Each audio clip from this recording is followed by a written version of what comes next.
kepalaku, kulipat kedua kakiku, bersujud di hadapanmu, naikkan doa permohonanku. Kau melihat Tuhan dari surga,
Shalom, selamat berjumpa kembali saudara kasih Tuhan.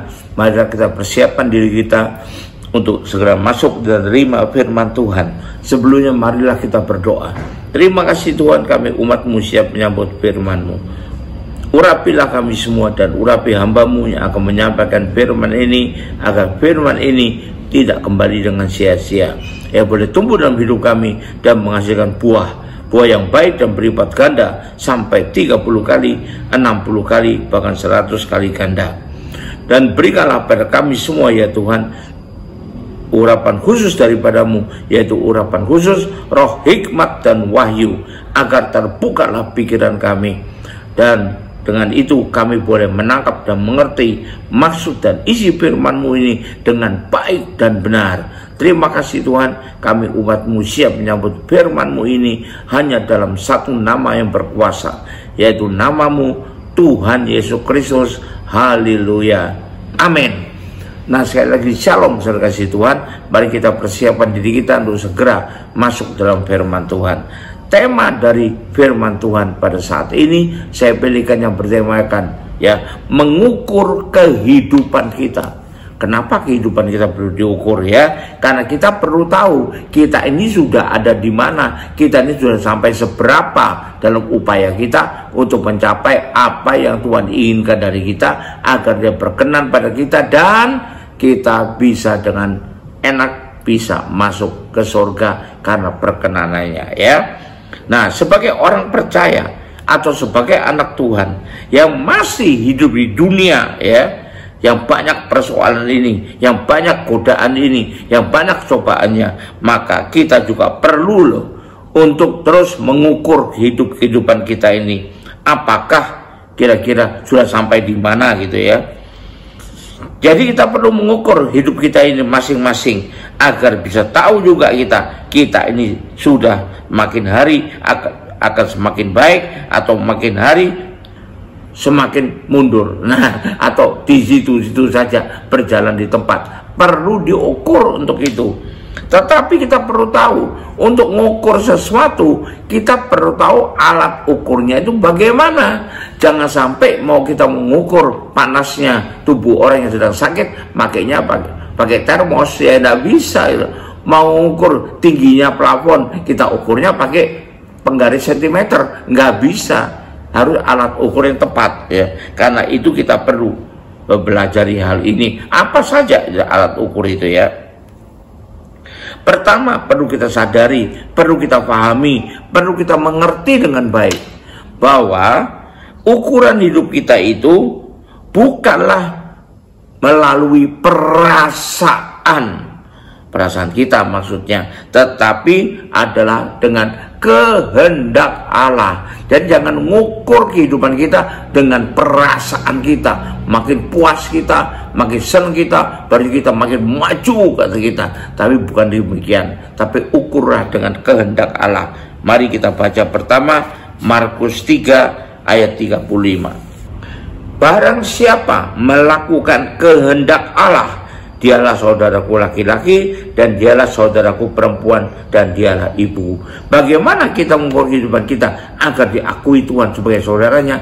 Dengan alat kehendak Allah. Apakah sudah kita lakukan dengan baik? Nah, jadi itu salah satunya yang kita baca. Kedua, kita baca lagi di surat Efesus 6 ayat 6. Jangan hanya di hadapan mereka saja, untuk menyenangkan hati orang. Ini perasaan ya, senang seperti perasaan. Bukan dengan itu, tapi sebagai hamba-hamba Kristus yang dengan segenap hati melakukan kehendak Allah. Nah, sampai di mana ukurannya? Kita lihat dengan ukuran kehendak Allah. Apakah semua kehendak Allah sudah kita lakukan dengan baik, atau malah belum ada yang kita lakukan dengan baik? Nah, itu kita mengukur hidup kita ya.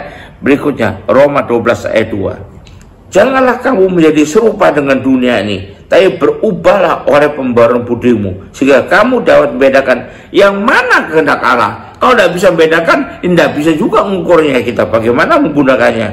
Apa yang baik, yang berkenan pada Allah, dan yang sempurna. Nah, itu adalah alat ukur pertama untuk mengukur kehidupan kita ya. Jangan sampai kita menggunakan perasaan kita. Walaupun sebagai manusia pun Tuhan Yesus waktu di dunia masih ada perasaan, tapi dia tidak menggunakan perasaan, dia menggunakan kehendak Allah sebagai patokan. Contohnya di Taman Getsemani, ia berkata, hatiku sangat sedih. Ini kan gambaran perasaannya. Kalau ukuran perasaan, hatiku sangat sedih, maka aku pulang saja ke surga, aku lari saja dari sini. Tapi bukan itu yang digunakan Tuhan Yesus untuk kehidupannya, ya. Tapi ia tetap setia dan tetap taat untuk melakukan kehendak Bapa, karena itulah ukuran hidup yang Ia teladan kepada kita. Jadi harusnya apa yang kita lakukan adalah kehendak Tuhan, bukan sekedar apa dan bagaimana perasaan kita. Contohnya ya, supaya kita mengerti dalam hidup sehari-hari, jangan sampai ada ya yang kemudian mengatakan, misalnya pada pendetanya, Pak Pendeta, saya cinta sekali sama pacar saya, sekalipun tidak seiman. Loh, kenapa? Karena dia baik sekali pada saya, dia cinta sekali sama saya. Nah ini kalau pakai ukuran perasaan saja, walaupun tidak seiman, wah tetap saya cinta sekali pada dia. Nah, dan akan segera menikahinya. Tapi kalau ukurannya kehendak Allah, kita tidak bisa bersatu dengan yang tidak seiman. Terang dan gelap tidak bisa bersatu, ya. Atau mengatakan, ini seorang yang sudah menikah, yang sudah punya pasangan, saya udah tak tahan lagi Pak Pendeta, suami saya selalu nyakiti saya, nyakiti hati saya, nyakiti badan saya, terus-terusan saya kepengen cerai saja, nggak bisa tidak. Nah ini kan mendasarkan ukuran kehidupannya dari perasaannya saja, bukan dari kehendak Allah. Kadang-kadang Allah mengatakan orang yang telah menikah tidak bisa bercerai kecuali Tuhan yang bisahkan, dalam kata lain mati. Nah ini ya, jadi kita perlu menggunakan ukuran supaya jangan salah. Yang kedua, ukuran kehidupan kita bukanlah apa yang orang katakan tentang kita, tapi ada yang apa yang firman Tuhan katakan. Bukan apa yang orang katakan tentang sesuatu di luar kita, tapi tentang apa kata firman Tuhan tentang hal itu. Pertama kita baca, karena apa? Karena apa kita berpatokan pada firman Tuhan? Karena pada Yohanes 17 ayat 17 dikatakan firman Tuhan adalah kebenaran. Jadi ukuran hidup kita mengacu kepada kebenaran, dan kebenaran adalah firman Tuhan. Berikutnya kita mengacu pada apa yang orang katakan, apa yang orang sukai. Karena apa? Kita mau mencari kesukaan Tuhan. Galatia 1 ayat 10 dengan jelas mencegah pada kita untuk hanya memikirkan apa yang kata manusia atau apa yang diinginkan manusia. Galatia 1 ayat 10. Jadi bagaimana sekarang? Adakah ku cari kesukaan manusia atau kesukaan Allah? Yang ku ikuti adalah apa yang orang katakan, apa yang orang yakini, atau apa kata kehendak Allah yang menimbulkan kesukaan Allah. Adakah ku coba berkenan pada manusia? Sekiranya aku masih mau mencoba berkenan pada manusia, maka aku bukanlah hamba Kristus. Kalau bukan hamba Kristus, Allah tidak apa-apa lah, aku bukan hamba Tuhan kok, aku coba jemaat Tuhan. Tidak bisa gitu. Semua orang percaya adalah hamba Tuhan. Kenapa? Karena dia sudah ditebus alias dibeli dari perhambaan dosa. Nah ini, sehingga akhirnya kita berpindah dari hambanya dosa menjadi hambanya Tuhan yang membeli kita, menebus kita itu. Kalau kita bukan hamba Tuhan, berarti kita bukan termasuk orang yang ditebus. Jadi kalau tidak termasuk orang yang ditebus, gimana dong? Ya nasibnya cuma satu, perjalanan kita sedang mengarah dengan jelas kepada neraka jahanam. Hati-hati ya. Jadi ukuran hidup kita bukan apa yang orang katakan, apa yang orang yakini begitu saja, tapi apa yang firman Tuhan katakan. Bila kita hanya atau terus mengikuti apa yang orang katakan, ya, atau apa orang sukai, apa orang gemari, apa orang yakini, lama-lama hidup kita jadi capek, bingung, malahan stres. Kenapa? Karena orang itu bisa berubah-ubah dan orang-orang itu tidak sama. Nanti bingung, Pak, ada 5 pendapat orang, ada 5 kata orang, ngikut yang mana ya? Nah, kalau bingung lagi nih ya. Tapi kalau kita ngikutin apa kata firman Tuhan, malah akan beruntung, karena firman Tuhan tidak akan pernah berubah ya, dan itu adalah kebenaran sejati. Kalau firman Tuhan mengatakan percaya saja, dan kita ikuti walaupun tidak masuk akal, walaupun kelihatannya tidak mungkin, maka kita bisa merasakan akhirnya keberhasilan itu dari percaya atau iman kita kepadanya. Nah ini, jadi kita ikuti apa yang firman katakan. Berikutnya, kalau firman Tuhan mengatakan pada orang yang sangat khawatir karena akan mengalami masalah-masalah besar dalam kehidupannya, dalam bisnisnya, dalam keluarganya, dalam kesehatannya, ya. Tetapi firman Tuhan juga mengajarkan, jangan khawatir, serahkanlah khawatirmu kepada Tuhan. Nah, maka akhirnya hidup kita tidak akan terhantui oleh kekhawatiran. Karena sekali lagi saya ulang, berkali-kali saya katakan, kekhawatiran tidak akan pernah mengurangi masalah yang akan datang pada kita sejengkal pun, tapi justru menambah masalah. Kenapa? Kekhawatiran bisa menimbulkan stres dan depresi dan macam-macam. Dan yang paling mengerikan, saya pernah membaca satu artikel kesehatan yang mengatakan dalam tubuh tiap manusia sudah ada ya cikal bakalnya sel kanker yang disebut sel karsinoid, ya, tetapi tidak bisa bekerja, tidak bisa berkembang. Karena apa? Dihadang oleh sel kekebalan tubuh. Tuhan menciptakan manusia dengan punya sel kekebalan tubuh untuk membela dirinya terhadap sel-sel kanker antara lain dan penyakit yang lain. Tapi kalau orang stres, bahkan stres berat, ya, karena terlalu khawatir misalnya, maka sel kekebalan tubuh ini tidak lagi bisa bekerja dengan baik. Akibatnya sel kanker lolos dari penjagaannya dan gol, kata kanker, timbullah kanker dalam dirinya.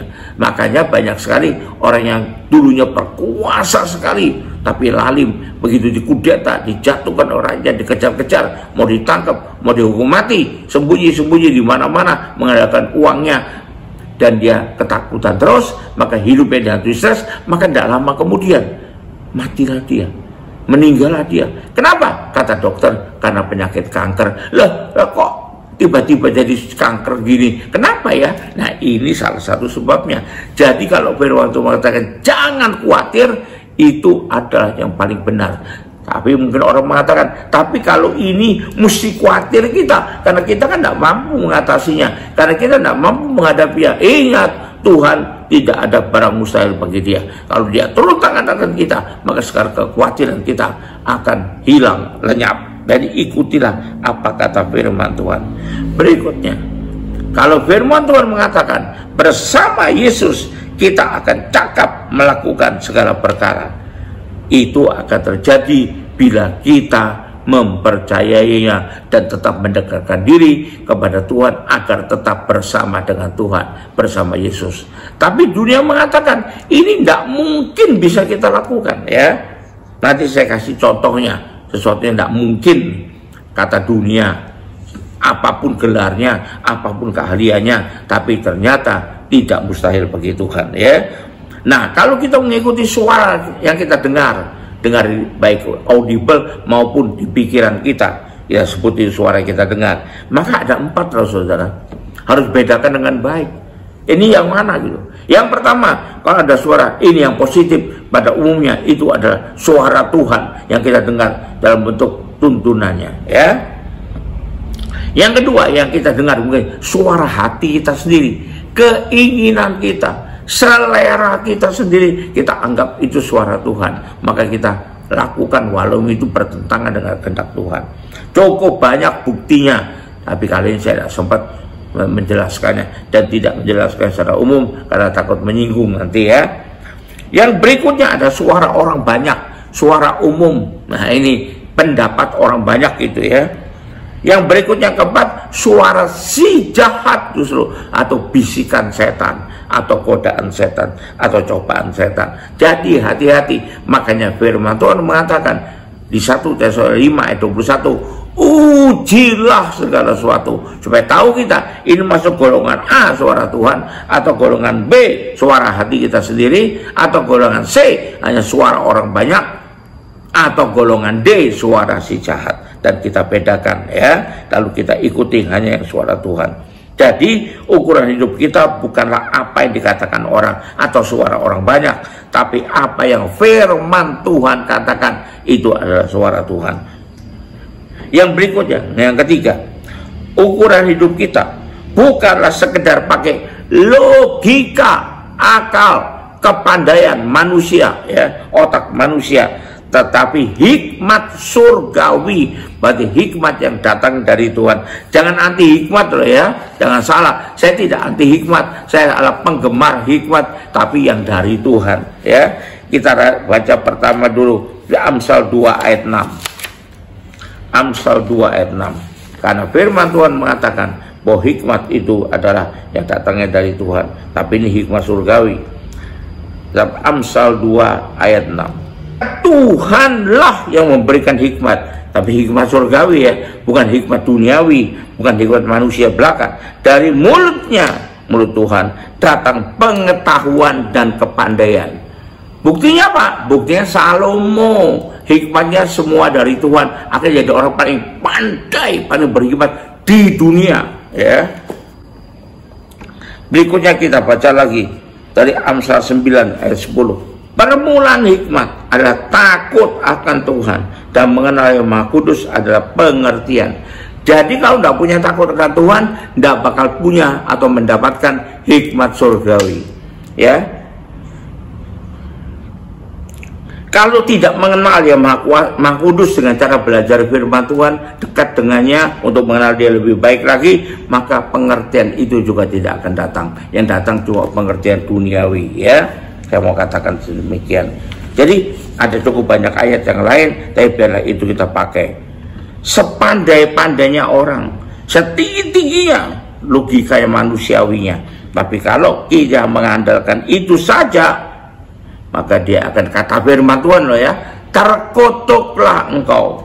Mari kita baca Yeremia 17 ayat 5. Beginilah firman Tuhan, terkutuklah orang yang mengandalkan manusia atau yang mengandalkan kekuatannya sendiri, termasuk kepandaiannya sendiri, hikmatnya sendiri, yaitu hikmat manusiawi, ya, logika manusiawinya. Terkutuklah. Tapi ayat 7 berkata, diberkatilah orang yang mengandalkan Tuhan. Jadi kalau pakai hikmat, hikmat dari firman Tuhan, itu harus kita minta dari Tuhan, kan Tuhan yang memberikan. Kenapa? Karena hikmat dari Tuhan tidak, atau saya katakan bukan saja tidak, tapi jauh sekali tak terbandingkan dengan yang dikatakan orang sekedar hikmat duniawi atau logika manusiawi. Contoh ini ya, contoh kehidupan nyata. Waktu ada seorang ibu yang sedang hamil 8 bulan setengah lebih, datang dengan suaminya, dia jadi sedang mengandung, dari dokter yang terakhir kan berkali-kali sudah ke dokter, dan dia bertanya, apa yang harus dilakukan? Nah ini ya, karena dari semua dokter kandungan yang dikunjungi dan memeriksa, disarankan untuk diaborsi saja, walaupun umurnya sudah 8,5 bulan lebih. Kenapa? Karena ternyata menurut hasil pemeriksaan, termasuk pemeriksaan radiologi, semuanya anak yang dalam kandungannya itu ada tumbuh dengan tidak punya tangan, tidak punya kaki. Jadi kalau lahir jadi anak yang cacat, daripada menderita karena lahir jadi cacat, mending diaborsi saja. Nah ini logika duniawi, ya, logika duniawinya. Padahal logika sangat tinggi, karena ini para dokter yang hebat sekali, ya. Ini logika sains, juga pakai alat-alat pemeriksaan yang canggih. Itu logika manusiawi. Tapi ketika bertanya kepada hamba Tuhan, nah hamba Tuhan mau menggunakan hikmat surgawi, karena logika manusiawi dalam bidang ini dia tidak punya, karena dia bukan dokter, ya. Dia bertanya pada Tuhan, langsung berdoa waktu itu, dan sepertinya Tuhan berikan turunan. Jangan digugurkan. Sekarang perintahkan kepada bayi dalam kandungan itu untuk kaki tangannya semua tumbuh dalam nama Tuhan Yesus. Nah, jadi ketika itu dia nuruti hikmat surgawi itu, maka dia berdoa dan menunjuk ke perut ibu yang sudah sangat besar, di dalam nama Tuhan Yesus. Sekarang dengar bayi, kaki tanganmu yang tidak ada tumbuh sekarang dengan normal, ya. Ini lewat berdoa, lewat petunjuk Tuhan. Langsung, bukan berdoa 3 minggu, bukan. Langsung, cuma dalam hitungan menit. Dan Tuhan menyuruh untuk menengking ya, dan memerintahkan agar kaki tangan itu segera tumbuh. Dan karena lebih mengandalkan hikmat Tuhan, hikmat surgawi, jadi mengandalkan Tuhan, maka dilakukanlah semua yang diperintahkan walaupun tidak masuk akal. Mungkin kalau ada ahli kesehatan di sana, pendetanya diketawain. Alah, kok diperintahkan tumbuh? Mau pakai apa aja caranya tidak bisa tumbuh kok. Ya, kan? Dan ketika kurang lebih 20 hari kemudian, karena sudah dekat sekali, lebih dari 2 minggu kemudian lahir anak itu, maka pendeta itu beri kabar oleh suaminya bahwa ternyata anak lahir dengan super normal. Kenapa super? Karena tangan kakinya ada kedua-duanya, dan bukan cuma ada tapi panjang dari ukuran yang biasa. Nah ini, maka dinamailah anak itu oleh jemaat di sekelilingnya sebagai anak ajaib, bayi ajaib. Dan saya mau katakan saksi matanya.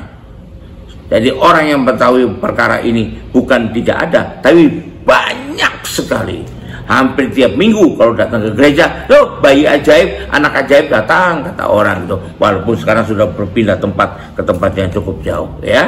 Jadi ini bukti nyata, ukurannya ada hikmat surgawi, bukan logika manusia belaka atau hikmat duniawi. Maaf, saya minum dulu.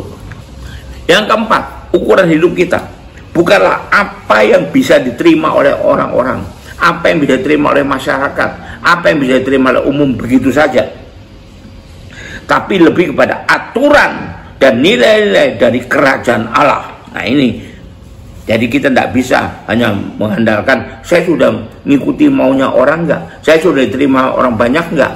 Yang perlu kita diterima di kerajaan Allah karena kita mematuhi aturan nilai kerajaan Allah, karena kita menyenangkan Tuhan. Kita baca Galatia 1 ayat 10, ayat yang sangat terkenal ini, yang sudah sering sekali saya gunakan. Galatia pasal 1 ayat yang 10. Jadi bagaimana sekarang? Adakah aku cari kesukaan manusia? Nah, apa yang dikatakan orang, ya? Apa komentar orang banyak? Ya? Suka enggak? Ya? Atau kesukaan Allah? Nah ini ya. Adakah aku coba berkenan pada manusia? Sekiranya aku masih mau juga mencoba berkenan pada manusia, maka aku bukanlah hamba Kristus. Sekali lagi, kalau bukan hamba Kristus, berarti hamba si jahat, hamba dosa. Karena kalau kita sudah ditebus Tuhan, kita menjadi hambanya Tuhan. Kalau kita bukan hambanya Tuhan, berarti dosa kita belum ditebus, alias kita masih menjadi hamba dosa. Dan nasib pada depan hidup kita udah jelas menuju kemana. Nah ini kita harus tahu. Berikutnya kita baca di Mazmur 64 ayat 11. Orang benar akan bersukacita karena Tuhan, ya, aturan-aturan dan nilai di kerajaan Allah itu menjadi kesukaannya, ya, dan berlindung padanya.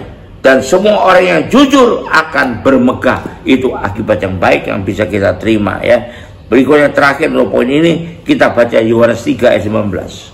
Dan inilah hukuman itu, terang telah datang ke dalam dunia, tapi manusia lebih menyukai kegelapan daripada terang, sebab mereka jahat. Jadi kalau kita tidak mengikuti aturan nilai kerajaan Allah, kita termasuk lebih menyukai kegelapan, ya. Dan itu adalah dikatakan perbuatan kita menjadi jahat, ya. Jadi pintu atau jalan yang umumnya adalah jalan yang lebar, lebih mudah, lebih menyenangkan, kelihatan sementara ini. Tapi pintu dan jalan yang menuju kepada kehidupan, yaitu kerajaan Allah, adalah pintu yang sempit, sukar, bahkan mungkin dicerca orang banyak, dimusuhi orang banyak, ya, dibully orang banyak. Tetapi kita tidak pedulikan itu. Penting kita mengikuti aturan-aturan dan nilai-nilai kerajaan Allah, karena kita ingin tidak hanya percaya saja, tapi ingin menjadi warga kerajaan Allah, ya. Jadi bukan sekedar Kristen saja kita nih, ya, tapi kita adalah warga kerajaan Allah. Karena itu harus lebih mengutamakan aturan-aturannya, nilai-nilainya, ya, daripada apa yang disukai, apa yang digemari, apa yang disetujui, apa yang dijadikan umum atau dipandang umum, biasa oleh banyak orang di dunia. Contohnya seperti ya, kawin cerai di dunia dianggap biasa. Ya kalau suami istri nggak cocok lagi, buat apa diterusin? Ya, mending cerai aja. Itu kan biasa di dunia ya. Dianggap biasa, di pandangan umum biasa aja itu. Kalau betul-betul KDRT misalnya lah atau apa, dianggap biasa aja ya. Atau mata keranjang lah suaminya lalu cerai, kemudian itu dianggap biasa saja daripada hidup menderita. Tapi buat aturan dan nilai kerajaan Allah sangat berbeda ya. Misalnya lagi cari keuntungan dengan cara tidak halal, misalnya menambahkan harga pada calon agen-agen pembeli agar bisa laku ya, tapi merugikan perusahaan yang membeli. Nah itu cara biasa aja, karena banyak sekali terjadi seperti itu.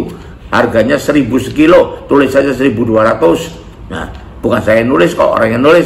Itu banyak sekali dianggap umum bahkan.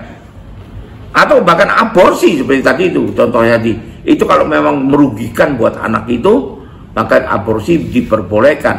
Bahkan banyak sekali negara yang sudah melegalkan aborsi karena dianggap itu umum, itu wajar, atau bahkan lebih menguntungkan. Tapi kita perlu berpegang, kita mengukur hidup kita apakah sudah sesuai dengan aturan dan nilai-nilai kerajaan Allah. Nah, 4 hal itu yang perlu kita perhatikan. Jadi kesimpulannya apa?